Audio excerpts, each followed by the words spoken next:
એપ્પલમેન્ટ of home furnishing ધોરણ 10 વર્ગ વર્ષ 25-26 મોડ્યુલ 3 કપડામાં ફાસ્ટનર છત્ર 1 ફાસ્ટનરના પ્રકાર અને તેમના ઉપયોગો.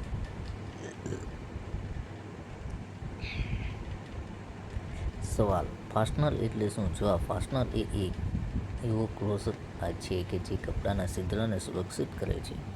ફાસ્ટનર કપડાને મોટું કરવા માટે ખોલે છે અને કપડાને શરીરને ફિટ કરવા માટે બાંધે છે. બજારમાં સરળતાથી ઉપલબ્ધ ફાસ્ટનર વિવિધ પ્રકારના હોય છે. તેમના બટનો, ઝીપર્સ, પેન્સ, હૂક અને આઈ અને કેટલાક અન્ય સમાવેશ થાય છે. અમુક હદ સુધી પરંપરાગત કપડામાં ચોક્કસ ફાસ્ટનરનો ઉપયોગ થાય છે. ઉદાહરણ તરીકે, પુરુષો માટે ઔપચારિક શર્ટમાં હંમેશા બટન અને ટ્રાઉઝરના ઝીપર અને ટોચના બટન દ્વારા બંધ કરવામાં આવશે. કપડા પર ટ્રિમ્સ એસેસરીઝ ફાસ્ટનરનો ઉપયોગ ટેકનિકોને લગાડવા માટે પસંદગીના વલણો અનુસાર બદલાય છે. મિત્રો, કોઈપણ વસ્તુને આપણે જેમ કે પેન્ટમાં બનાવીએ છીએ તો આપણે ખાસ કરીને ચેનનો ઉપયોગ કરીએ છીએ. જ્યારે શર્ટ હોય છે તો શર્ટમાં આપણે શાનો ઉપયોગ કરીએ છીએ?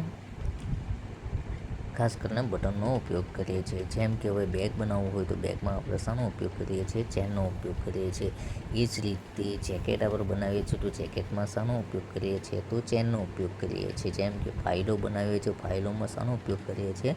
તો ચેનનો ઉપયોગ કરીએ છીએ. મોટે ભાગે આપણે ફાસ્ટનર એટલે ચેનનો વધારે પડતો ઉપયોગ કરીએ છીએ અને ચેન સરળતાથી હવે નાના બાળકોના કપડાં હોય છે એની અંદર ચેન ઉપયોગ કરવામાં 99% નથી આવતું. કારણ શું છે કે એ ચેન ઉપયોગ કરવામાં નાના છોકરાઓની ચામડી નાજુક હોય છે એટલે એ ફિટ થાય છે. એટલે બને એટલું નાના છોકરાઓમાં વેલ્ક્રોનો ઉપયોગ કરવામાં આવે છે. એટલે ખાસ મિત્રોને એટલું આ સ્ટુડિયો જીપ ફાસ્ટનર વિશે પૂછાય છે તો તમે આ રીતે લખી શકો છો કે ફાસ્ટનરનો એવો ક્લોઝર જ છે જે કપડાના છિદ્રને સુરક્ષિત રાખે છે. કપડાને શરીર ફિટ કરવા માટે બાંધે છે. માટે બજારમાં ઉપલબ્ધ ફાસ્ટનર વિવિધ પ્રકારના હોય છે. બટનો, ઝીપર્સ, પેન્સ, હૂક, આઈ અને અન્ય સમાવેશ થાય છે. અમુક આઈનો બી ઉપયોગ કરે છે, અમુક બટનનો ઉપયોગ કરે છે, અમુક વેલ્ક્રોનો ઉપયોગ કરે છે. એ રીતે ફાસ્ટનરનો ઉપયોગ ઘણા પ્રકારના હોય છે અને તે વિવિધ રીતે ઉપયોગ કરાય છે. મિત્રો, ખાસ કરીને આ વિડીયોને તમારા બાળકોના ગ્રુપમાં સેન્ડ કરશો અને સબસ્ક્રાઈબ અને લાઈક કરશો. સવાલ 2: ફાસ્ટનરના પ્રકાર યાદી બનાવો અને તેમના ઉપયોગો જાણો. જવાબ: 1. દોરી 2. રિબન 3. બટનો 4. Button holes 2. બટન ગ્લુસ 4. હૂક અને આઈ 5. Press button 6. Zipper 7. Velcro 8. IELTS 1. દોરી એ બે કે તે વધુ યાર્નના તાંતણાના એકસાથે બારીઓ અથવા તો ગૂંથીને બનાવવામાં આવતી ટ્રિમિંગ છે. દોરી ગૂંથણ કામ, વેણી ગાંઠ વગેરે જેવી વિવિધ ટેકનિકો દ્વારા બનાવી શકાય છે. દોરી હાથથી અથવા મશીન દ્વારા બનાવી. રિબન એ કાપડ એક સાંકડો પટ્ટો છે. જે રિબન નાયલોન, પોલિસ્ટર, કપાસ જેવા વિવિધ યાર્નમાં બનાવવામાં આવે છે. તે છાપેલા અથવા સાદા હોઈ શકે છે અને તેમાં ધાતુ દ્વારા અથવા વાયર પર વઢાર હોઈ શકે છે. સુશોભન ફાસ્ટનર બનાવવા માટે તેનો ઉપયોગ આઈલેટ્સ સાથે કરવામાં આવે છે. બટનો ફેબ્રિક, વજન અને રંગ બંનેને અનુરૂપ કાળજીપૂર્વક પસંદ કરવા જોઈએ. બટનનો ક્લોઝર તરીકે ઉપયોગ કરવાના ફાયદા અસંખ્ય છે. તે કાર્યાત્મક, સુશોભન બંને રીતે યોગ્ય છે. તેમને મજબૂત મેચિંગ દોરા અને સુરક્ષિત રીતે સીવવા જોઈએ જેથી બટન હોલ્સ કાપડને ખેંચ્યા વિના બટન નીચે બંધ થઈ શકે છે જે કાપડ પર બટન જોડાય છે. મિત્રો, બટનનો ઉપયોગ મોટે ભાગે રંગી હોય છે. રંગ બંનેને અનુરૂપ અને કાળજીપૂર્વક પસંદ કરવો જોઈએ. બટનનો ક્લોઝર તરીકે ઉપયોગ કરવા ફાયદા અસંખ્ય છે. સુશોભન બને છે. યોગ્ય રીતે તેમને મજબૂત મેચિંગ દ્વારા સુરક્ષિત રીતે સીવવા જોઈએ જેથી બટન હોલ્સ કાપડને ખેંચ્યા વિના બટન નીચે બંધ થઈ શકે છે. મિત્રો, મોટે ભાગે બટનોનો ઉપયોગ બહુ વ્યવસ્થિત રીતે કરવામાં આવે છે એટલે એ રીતે આપણે ટૂંકમાં મેં સમજાવ્યું છે. હવે એ જ રીતે હૂક અને આઈ છે. હૂકના નાના હોય છે પણ તુલનાત્મક રીતે મજબૂત હોય છે. જોકે તે મોટે ભાગે કપડા ઓપનિંગ એક જ બિંદુ પર લગાવવામાં આવે છે જેમ કે કમરબંધ અથવા તો નેકલાઇન. તેનો ઉપયોગ આખા ઓપનિંગ બાંધવા માટે પણ થઈ શકે છે. ઘણા પ્રકારના હૂક અને આઈ એવા હોય છે જે કોઈ ચોક્કસ હેતુ માટે રચાયેલ છે. 5. પ્રેસ બટન અથવા સ્નેપ ફાસ્ટનર.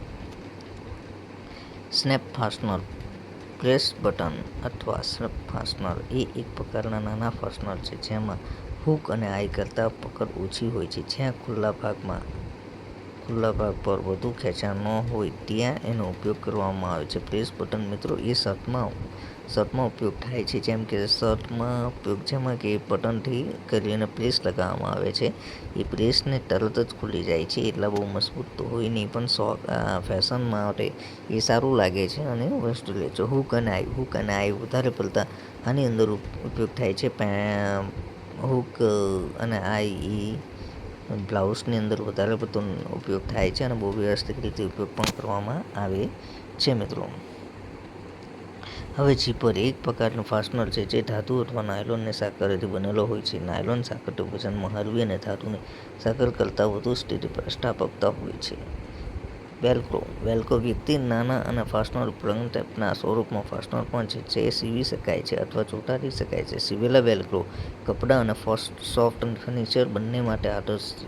નંબર 8, આઇલેટ ફાસ્ટનિંગ ખૂબ જ સુશોભિત હોઈ શકે છે અને ઘણીવાર બ્રાઇડલ વેર અથવા તો ટાઇટ ફિટિંગ ડ્રેસ પર જોવા મળે છે. મજબૂતાઈ આપવા માટે કિનારી આઇલેટ વચ્ચે કાપડમાં પેનિંગનો ટુકડો દાખલ કરવાની જરૂર પડે છે. મિત્રો ઝીપર એક પ્રકારનું ફાસ્ટનર છે. નાયલોન છે. નાયલોનની સાકર વજનમાં હળવી અને ધાતુ સખત હોય છે. તે સ્થિતિસ્થાપકતા હોય છે. વેલ્ક્રો વ્યક્તિગત નાના ફાસ્ટનર ઉપયોગ ટેપના સ્વરૂપમાં ફાસ્ટનરો પણ છે જે સીવી શકાય છે, ચોંટાડી શકાય છે. સીવેલા વેલ્ક્રો કપડાં અને સોફ્ટ ફર્નિચર માટે બંને આદર્શ છે. મિત્રો ક્યારેક તમને વિચાર આવે છે કે વેલ્ક્રો સરસ રીતે ઉપયોગ કરવામાં આવે છે. સવાલ 3, બટનો અને તેના પ્રકાર સમજાવો. જવાબ: બટનના બે પ્રકાર હોય છે. શું છે? બટનના બે પ્રકાર હોય છે: છિદ્રોવાળા બટનો અથવા શંખવાળા બટનો. છિદ્રોવાળા બટનને જોડાણ સાથે શંખ બનાવવાની જરૂર પડે છે, જ્યારે શંખવાળા બટન માટે કોઈ જરૂર નથી. બટનમાં શંખ હોવું આવશ્યક છે કારણ કે તે કાપડમાંથી બટન ઉપાડે છે અને તેને સ્થાને રહેવા દે છે. બાદમાં કપડા સાથે નીચેની બાજુથી જોડાયેલા હોય છે. બટનના કાપડ હાડકાં, કાચ, ધાતુ, પ્લાસ્ટિક વગેરેથી બનેલો હોઈ શકે છે. અસામાન્ય કિસ્સામાં સિવાય બટનો કપડાની આગળ અથવા મધ્ય પાછળથી લાઇનથી મધ્યમાં મૂકવામાં આવે છે. બટનો વચ્ચે ગેપ ન રહે. સુનિશ્ચિત કરવા માટે પૂરતા બટનો સમાન રીતે મૂકવા જોઈએ. બટનો તેમની ખુલ્લાની સ્થિતિ, કાપડની પહોળાઈ અને બટનના કદ અનુસાર થાય છે. મિત્રો અસામાન્ય સિવાય બટનો કપડાની આગળ અથવા મધ્યમાં પાછળ લાઇનથી મધ્યમાં મૂકવામાં આવે છે. બટનો વચ્ચે ગેપ ન રહે. સુનિશ્ચિત કરવા માટે પૂરતા બટનો સમાન રીતે મૂકવા જ જોઈએ. બટન તેમની ખુલ્લાની સ્થિતિ, કાપડની પહોળાઈ હિસાબે હોય છે. મિત્રો બટનના બે જ પ્રકારો અને બહુ વ્યવસ્થિત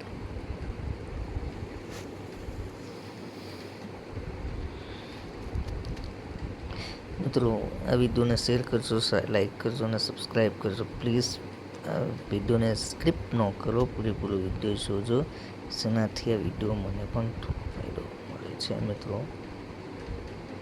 પ્લીઝ મહેરબાની કરીને પૂરો વિડીયો જોજો, જેમાંથી તમને પૂરેપૂરી સમજ પડે. સ્ક્રીનશોટ ન પાડશો. હવે નીચે પર ટૂંકી નોંધ લખો. નીચેના પર ટૂંકી નોંધ લખવાની છે મિત્રો. એટલે વેલ્ક્રો છે, ઝીપર છે, આઇલેટ છે, હૂક અને આઈ.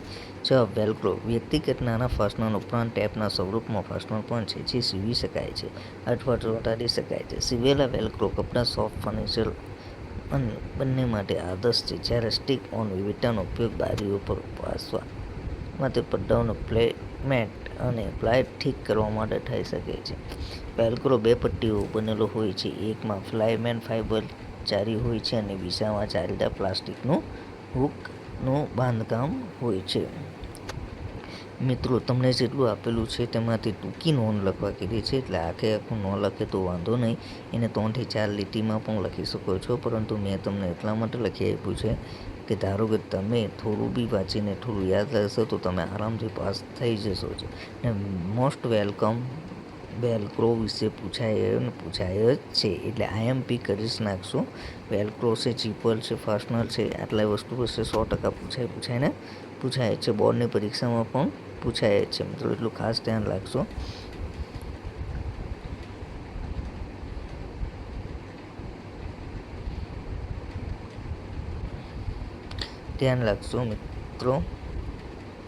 જીપર એક પ્રકારનું ફાસ્ટનર છે જે ધાતુ અથવા નાયલોન અને સાંકળોથી બનેલો હોય છે. નાયલોન અને સાંકળો વજનમાં હળવી અને ધાતુની સાંકળ કરતાં વધુ સ્થિતિપાત્ર હોય છે.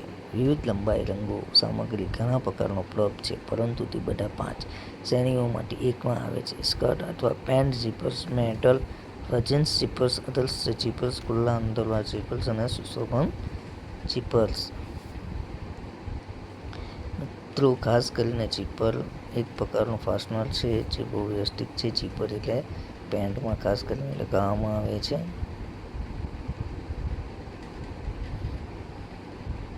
હવે આઈલેટ્સ ફાસ્ટિંગ ખૂબ જ સુશોભિત હોઈ શકે છે. ઘણીવાર બ્રાઇડલ વેર અથવા ટાઇટ ફિટિંગ ડ્રેસ પર જોવા મળે છે. મજબૂતાઈ આપવા માટે કિનારી અને આઈલેટ વચ્ચે કાપડનો બોનિંગનો ટુકડો દાખલ કરવાની જરૂર પડે છે. નંબર 4. હૂક અને આઈ. હૂક અને આઈ નાના હોય છે પણ તુલનાત્મક રીતે મજબૂત હોય છે. જો કે તે મોટાભાગે કપડાનું ઓપનિંગ એક જ બિંદુ પર લગાવવામાં આવે છે, જેમ કે કમરબંધ અથવા નેકલાઇન. તેનો ઉપયોગ આખા ઓપનિંગ બાંધવા માટે પણ થઈ શકે છે. ઘણા પ્રકારના હૂક અને આઈ એવા હોય છે જે ચોક્કસ હેતુ માટે રચાયેલા છે. મિત્રો, હકીકત વસ્તુ છે કે ઘણા વસ્તુ એવા હોય છે કે જે ચોક્કસ વસ્તુઓ માટે જ હોય છે, જેનાથી તે પરફેક્ટ બની શકે છે. મિત્રો, ખાસ કરીને મારે વારંવાર તમને કહેવું પડે છે કે મારી સબસ્ક્રાઇબ ચોક્કસ કરજો, સબસ્ક્રાઇબ અને લાઈક કરજો. જો મિત્રો, બહુ વ્યવસ્થિત રીતે સમજવાનું છે. સવાલના જવાબો બહુ વ્યવસ્થિત રીતે આપણે 11 માર્ક્સ જ લાવવાના છે, એટલા માટે પણ થોડી મહેનત કરી લેજો. પ્રેક્ટિકલમાં 50 માર્ક્સ માટે આવી જાય છે. એટલે ખાસ વિડીયો મિત્રોને મારે જાણ કરવી છે કે જે લોકોને પણ ટાઈમ નથી મળતો, લોકો મારા વિડીયોને ખાસ જુઓ અને સબસ્ક્રાઈબ કરો અને બાળકોના ગ્રુપમાં મોકલો. અને ભાઈ લોકોને પણ કહો કે બાળકો આ ચેનલને સબસ્ક્રાઈબ કરો, કે જેનાથી એ લોકોને ડાયરેક્ટ પણ વિડીયો મળી શકે. તમને ટાઈમ ન મળે તો તમે એ લોકોના ગ્રુપમાં પણ જઈ શકશે. ત્યારે કોઈ વાલી મિત્રો હોય તો એમને પણ કહેજો કે આ ચેનલને સબસ્ક્રાઈબ કરે. ખાસ કરીને એપ્રિલના વિદ્યાર્થીઓ માટે છે કે જેને કોઈ બી વખતે કદાચ બોર્ડની પરીક્ષામાં પણ હું વિડીયો બનાવું જ છું, એટલે તે સમયે પણ ડાયરેક્ટ એ લોકોને મળી જાય છે અને આરામથી પાસ થાય એટલું હું કરી દઈશ.